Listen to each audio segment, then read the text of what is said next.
Right, here we go then. How to make the best tasting pakoras. Now, I used to sell this pack, but the cost of postage, even more so now, but it was too expensive to post it. It costed a fortune because of the weight of the pack. So, I'm giving you the recipe.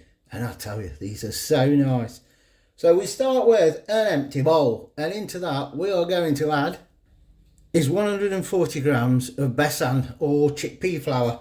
Yes, it's chickpeas ground up, and that's what your onion bhajis are made from. So 140 grams of that. It may be called besan in your supermarket, or it may just be called gram flour, but that's what it is, chickpea flour. And then to that, we are going to add 1 teaspoon of cumin seed, and then 1 teaspoon of turmeric. Let's get all the gubbins out of that.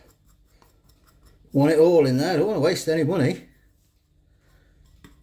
And then 1 teaspoon garam masala, plus half a teaspoon of chili powder. Yes, I've put more than half, but that's because we're idiots. Half a teaspoon of chili powder, but you can miss that out altogether if you don't like the heat. And then a tablespoon of dried fenugreek leaves, and you can get these in all supermarkets now. And also a tablespoon of dried coriander leaf, which I've put in my little bag. Look, these bags are just so useful. And now I'm going to add one more thing, which again is optional, but you know we're going to add it. So this is not actually included on the recipe per se, but here we go. We're going to add some fresh chilies. Now, as you can see, these are quite small chilies. The plant is called Basket of Fire. Now, we've grown these for 2 or 3 years. Each season, that is, not the one plant. We've grown these every season for 2 or 3 years, and they're one of our favourites now. You get a nice heat from them. You don't need loads in there to get the heat, but they've got a nice flavour to them, and you get absolutely loads of this size on the plant.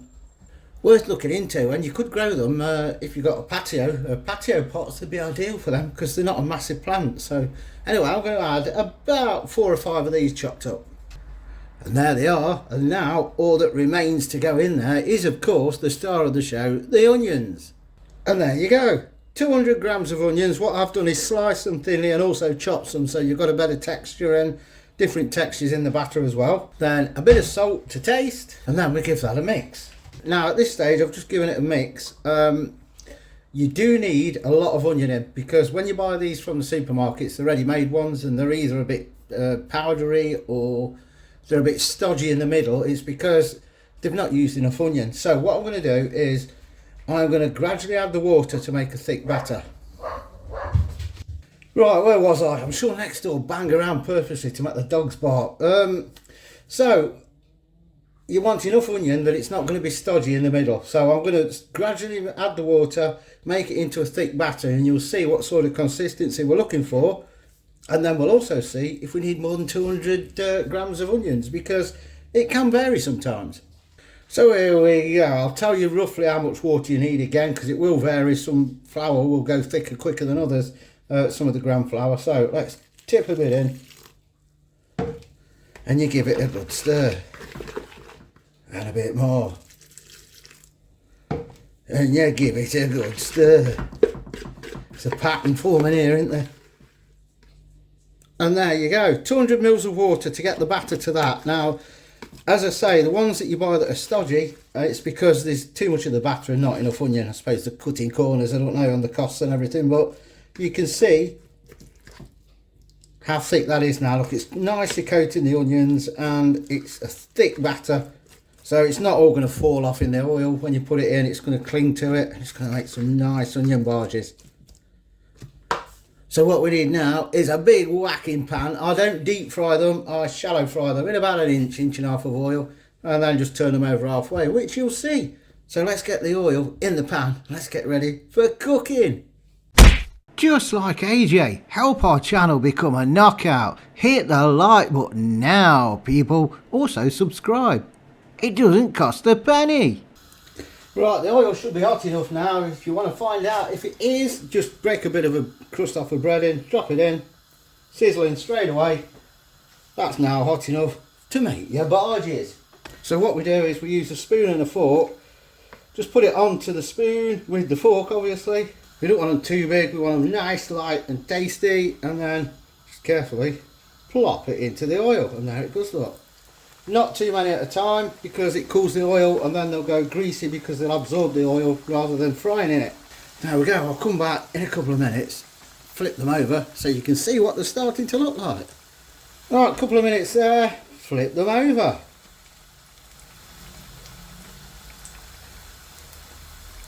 And then a couple more minutes and they're done.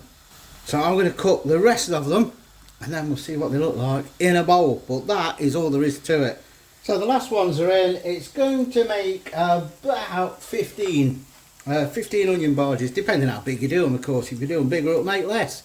If you do them smaller, it'll make more. It's not rocket science, is it? Just keep an eye on the oil, because if you've got it high to get it up to temperature and then you leave it high, it could burn them before they're cooked in the middle.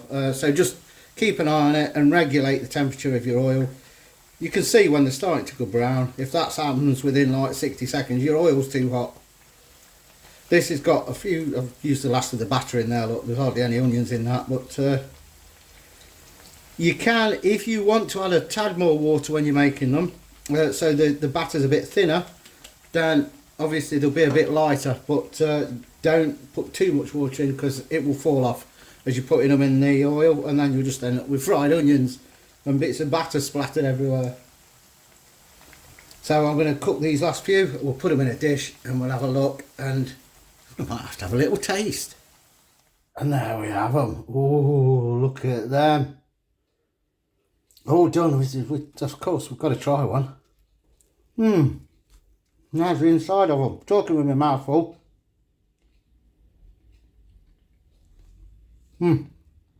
So nice. I'll tell you now. I'm telling you. Won't be camera because I'm holding it on the stick now rather than the tripod. You can't stop eating these once you start making them. Each batch you take out the oil, you have to mosh one of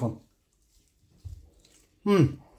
You can make them beforehand, and if you've got an air fryer, when you're ready, if you've got friends coming round, just whack them in there for 10 minutes, keep an eye on them, and they'll crisp up again. Boom! Don't forget, thumbs up on this video if you've liked it. If you've not, lie about it, click the thumbs up anyway, we don't mind. Subscribe if you're not already, it's free, I'm sure you know that. And drop your comments in below. Are you going to try this? Because I tell you, they're so nice, so easy to do. What do you think of them? Drop your comments in, and if you like the channel, think about being a member. You get perks, you get money off Spice and Easy packs if you've never had Spice and Easy packs.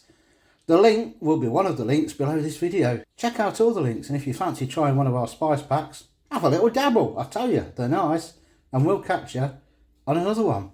Ta-ta!